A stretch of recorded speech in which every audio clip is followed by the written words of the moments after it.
Hi, everybody, and welcome to Weekend GamePlan with Marcus Hersh. I'm Dan Illman, along with Daily Racing Form handicapper and analyst Marcus Hersh, and we've got three major races to discuss on this week's game plan. We'll begin at Del Mar for Saturday's Grade 1 $300,000 Hollywood Derby. We'll take a look at the field right now. We're going a mile and an eighth on the turf, and Marcus, this is just a wide open race. Neptune Storm is your morning line favorite at 9-2. That's how wide open this race is. Your top selection finished ahead of Neptune Storm last time out. Yeah, Succeed and Surpass is the horse I took up. I'm going to be upfront about this, Dan. I like this horse to some extent. I don't love him, but for this weekend game plan feature, you got a grade 1 turf race with 13 horses and a really interesting field. I felt compelled to go through the field and find a play, but it's a very, very tough race. I'm not saying it's a low confidence selection. I think that the horse is going to be the right price, and I think that he's as good as anyone in the field. But this could fall a lot of ways. You mentioned the horse that's the morning line favorite. I don't know that he's actually going to be the morning line favorite. It's a tough line to make for sure. But Neptune Storm, he was mildly favored in the Twilight Derby. He didn't run that well last time. He won the Hill Prince with a favorable forward trip. I don't know. Maybe it will be a case where there are like 18 horses at 9-2 to 6-1, like the line suggests. But let's see what happens there. I just don't know, generally speaking, how great the Twilight Derby or the Hill Prince, and those are the two races from which I do think that I'm not especially enamored of either Chad Brown horse, Digital Age, or Standard Deviation. The one that he had been planning to send, Valid Point, who had trouble in the Shadwell Turf Mile facing older horses. That was the horse of his that I was most interested in for this race. I just feel like, Standard Deviation is kind of a one-paced, grinding sort of, who I feel like would be better at a mile and a quarter. He just doesn't probably, to me, have the turn of foot to finish all these horses. And Digital Age, I think, had a much worse trip than he did in the Hill Prince, and probably is better at a mile and an eighth, and definitely has more of a kick than Standard Deviation. I would prefer him. But I'm not too thrilled with either of those. And Succeed and Surpass, I just thought, the Santa Anita Turf Course, both Breeders' Cup days, was playing favorably to horses inside and in front. This horse wasn't too far behind, but he chased Mo Forza, who was right off the pace and then made the lead and upper stretch, who I thought had the best of things in that start. I also wonder if this horse Succeed and Surpass might be a little better at Del Mar. I really like the way he traveled in his maiden win there when he came up the rail for a nice victory in a race in which I think Mo Forza was sixth or something.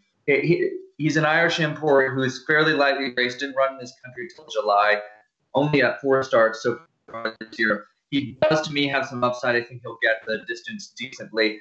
And from post 13, you get a jockey switch to Bayerano, which a lot of people, I think, are going to look at as negative. The draw is going to be negative, so I think he'll be every bit of 12-1. I just hope he can drop in, find some sort of position, and make a run and get lucky in this very deep and tough field. I'm certainly going to use him in my multiple race and single race exotics. I think he's got the upside. I think you hit the nail right on the head when you said that. There are horses in here like Henley's Joy who are rock solid and as consistent as the day is long, but I think we've probably seen Henley's Joy's best race.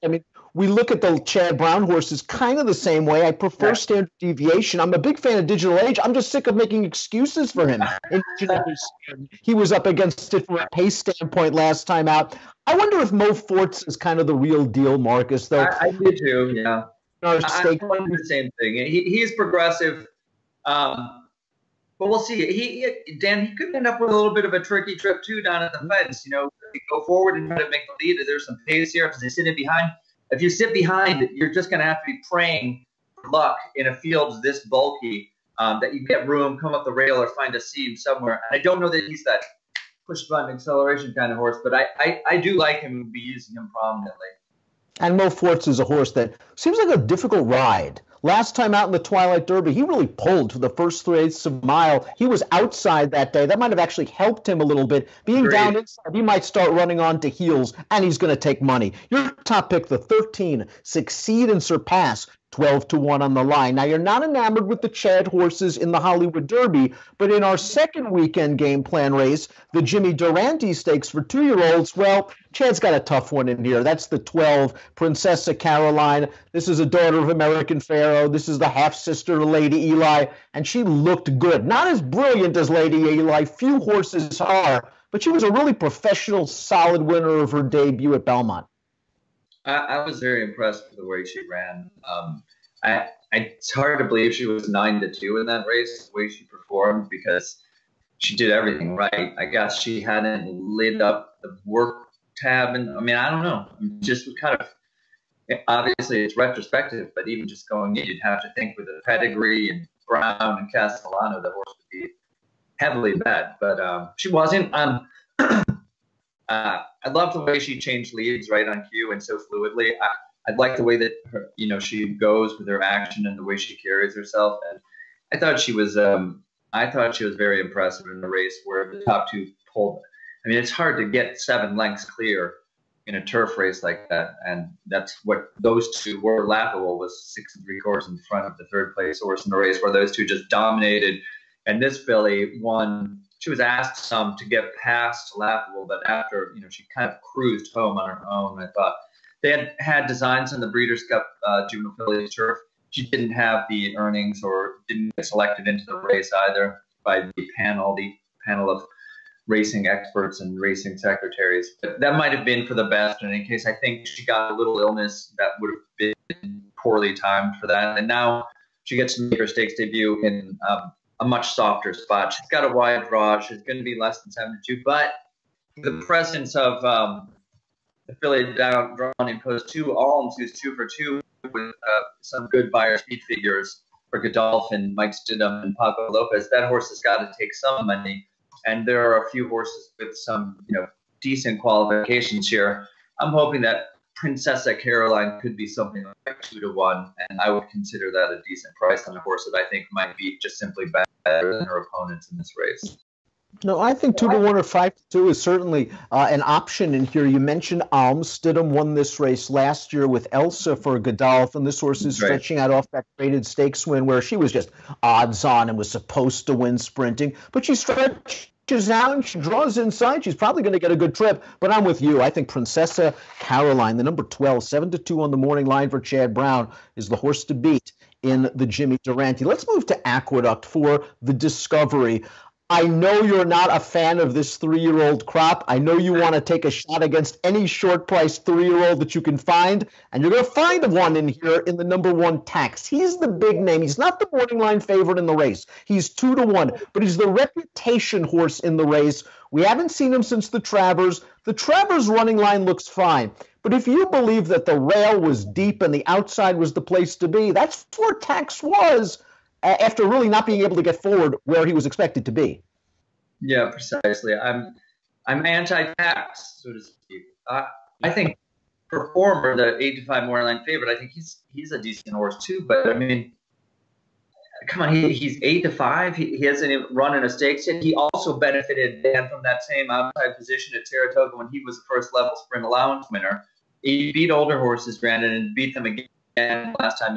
It's classic Shug McGay. He stepped him up one level at a time move, and he makes a stakes debut here. He's fine. I don't think that he's any sort of value at anything close to that price. This is a horse that, I'm sure I could easily be dead wrong, but of these 3 horses, this is 3 races in this feature. The Discovery, this is the one that I'm most interested in because Carlos L, the horse I like, he's 12-1 on the line. Maybe he'll get bad. I don't know. He's a tough call. I do think he's going to be a playable price, and I actively like this horse. It's Good Friends LLC ownership, Jorge Navarro. That's the same connections as Private Zone, and it's the same deal. Renee Douglas, the former jockey from Panama, he found Private Zone there, found some other really good horses there. And this is, I don't know the exact details. I haven't spoken to Renee or any of the Good Friends owners, several of whom are from Chicago, where I live. But I am sure that this is the same sort of thing. This horse, Renee found the horse, engineered the purses, they brought him north. I mean, obviously, Panama form is like highly questionable. What I thought was really interesting about him, Dan, is like you can see that he does better when they gave him more distance. His last two races over farther distances than he'd run before were his best races. So I really like the stretch out from a mile to a longer trip here. Also, he made the lead, set a fast pace in the race at Parks, which not only produced the next out winner for Warren, but spun around. It was very impressive in the Breeders' Cup Dirt Mile. I think that was a hot race against older horses. So you get second time out, likely improvement there. The horse seems to have worked forwardly since then. First Lasix, and a longer distance that may suit him all at a good price where I have serious questions about the favorites. That to me makes for an appealing play with Carlos L. 12-1 on the morning line for the 7 Carlos L coming out of that really live race at Parks. That was a competitive buyer speed figure, first time here in the States, and I would expect to move forward for the 7 Carlos L. To recap Marcus's selections in the Hollywood Derby, likes the 13 Succeed and Surpass, 12-1 on the morning line. In the Jimmy Durante, it's the 12 Princessa Caroline, 7-2 on the morning line. And in the Discovery, the 7 Carlos L at 12-1. 3 weekend game plan plays for Marcus Hersh. Best of luck with your wagers.